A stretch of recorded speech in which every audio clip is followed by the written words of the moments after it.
হরে কৃষ্ণ, রাধে রাধে। মৌমিতা পরিবারে আপনাদেরকে জানাই অনেক অনেক শুভেচ্ছা ও অভিনন্দন। আজকের আলোচ্য বিষয়টি হচ্ছে মোহিনী একাদশীর ব্রত মাহাত্ম্য পাঠ। তার সঙ্গে জেনে নেব একাদশীর পরের দিন পালনের সময়। শ্রোতা বন্ধুরা, আজকের এই ভিডিওটি আপনারা প্রথম থেকে শেষ পর্যন্ত মনোযোগ সহকারে শ্রবণ করুন, আপনাদের কিন্তু অনেক ভালো লাগবে। কর্ম পুরাণে বৈশাখ শুক্লপক্ষের মোহিনী একাদশীর ব্রত মাহাত্ম্য বর্ণনা করা হয়েছে। মহারাজ যুধিষ্ঠির বললেন, হে জনার্দন, বৈশাখ শুক্লপক্ষিয়া একাদশীর কি নাম, কি ফল, কি বিধি, এই সকল কথা আমার নিকট বর্ণনা করুন। উত্তরে ভগবান শ্রীকৃষ্ণ বললেন, হে ধর্মপুত্র, আপনি আমাকে যে প্রশ্ন করেছেন, পূর্বে শ্রী রামচন্দ্র বশিষ্ঠের কাছে এই একই প্রশ্ন করেছিলেন। তিনি জিজ্ঞাসা করেছিলেন, হে মুনিবর, আমি জনকনন্দিনী সীতার বিরহজনিত কারণে বহু দুঃখ পাচ্ছি, তাই একটি উত্তম ব্রতের কথা আমাকে বলুন, যার দ্বারা সর্বপাপ ক্ষয় ও সর্বদুঃখ বিনষ্ট হয়। এই কথা শুনে বশিষ্ঠদেব বললেন, হে রামচন্দ্র, তুমি উত্তম প্রশ্ন করেছ। যদিও মানুষ তোমার নাম গ্রহণে পবিত্র হয়ে থাকে, তবুও লোকের মঙ্গলের জন্য তোমার কাছে সর্বশ্রেষ্ঠ ও পরম পবিত্র একটি ব্রতের কথা বলছি। বৈশাখ মাসের শুক্লপক্ষিয়া একাদশী মোহিনী নামে প্রসিদ্ধা।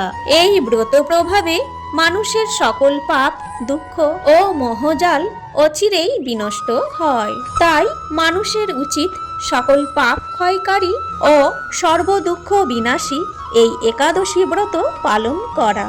একাগ্র চিত্রে তার মহিমা তুমি শ্রবণ করো।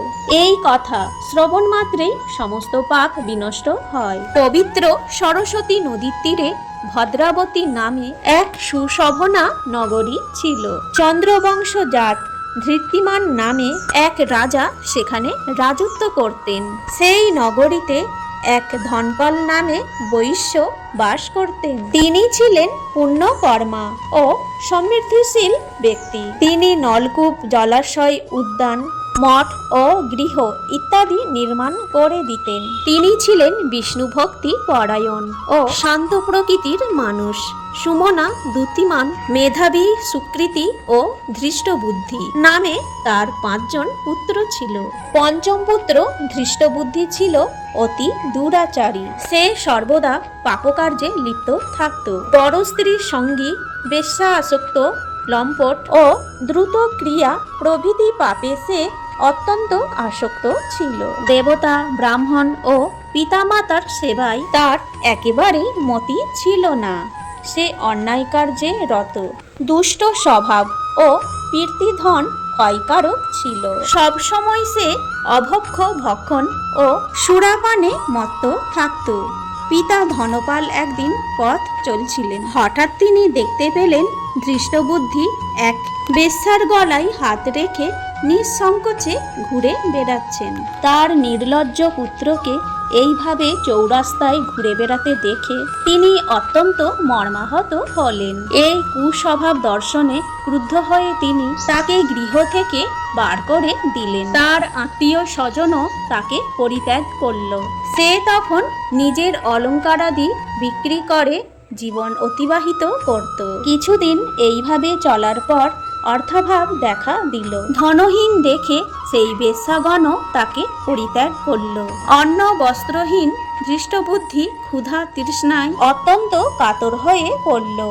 অবশেষে নিজের গ্রামে সে চুরি করতে লাগলো। একদিন রাজপ্রহরী তাকে ধরে বন্দী করল, কিন্তু পিতার সম্মানার্থে তাকে মুক্ত করে দিল। এইভাবে কয়েকবার সে ধরা পড়ল আর ছাড়াও পেল, কিন্তু তবুও সে চুরি করা বন্ধ করল না।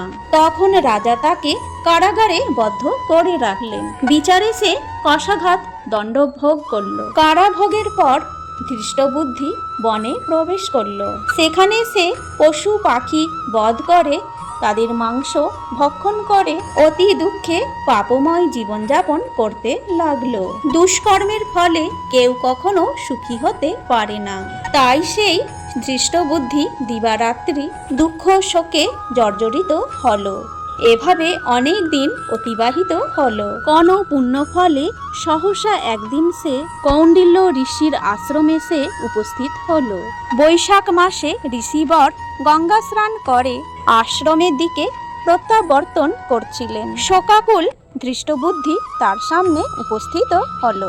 ঘটনাক্রমে ঋষির বস্ত্র থেকে এক বিন্দু জল তার গায়ে পড়ল। সেই জলস্পর্শে তার সমস্ত পাপ দূর হলো। হঠাৎ তার শুভ বুদ্ধির উদয় হলো।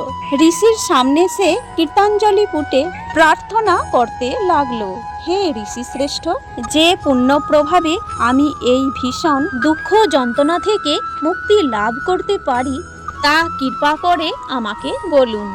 ঋষিবর বললেন, বৈশাখ মাসের শুক্লপক্ষের মোহিনী নামে যে প্রসিদ্ধ একাদশী আছে তুমি সেই ব্রত পালন করো।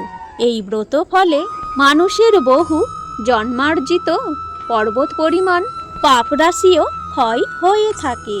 মহামুনি বশিষ্ঠ বললেন, কৌণ্ডিল্য ঋষির উপদেশ শ্রবণ করে প্রসন্ন চিত্তে ধৃষ্টবুদ্ধি সেই ব্রত পালন করল। হে মহারাজ রামচন্দ্র, এই ব্রত পালনে সে নিষ্পাপ হলো, দিব্যদেহ লাভ করল। অবশেষে গরুরে আরোহণ করে বৈকুণ্ঠ ধামে গমন করল। হে রাজন, ত্রিলোকে মোহিনী ব্রত থেকে আর শ্রেষ্ঠ ব্রত নেই। যজ্ঞ, তীর্থস্থান, দান ইত্যাদি কোনো পুণ্যকর্মই এই ব্রতের সমান নয়। এই ব্রত কথা শ্রবণ কীর্তনে সহস্র গোদানের ফল লাভ হয়। জয় শ্রী কৃষ্ণ। ব্রত মাহাত্ম্য পাঠ এখানেই শেষ হলো।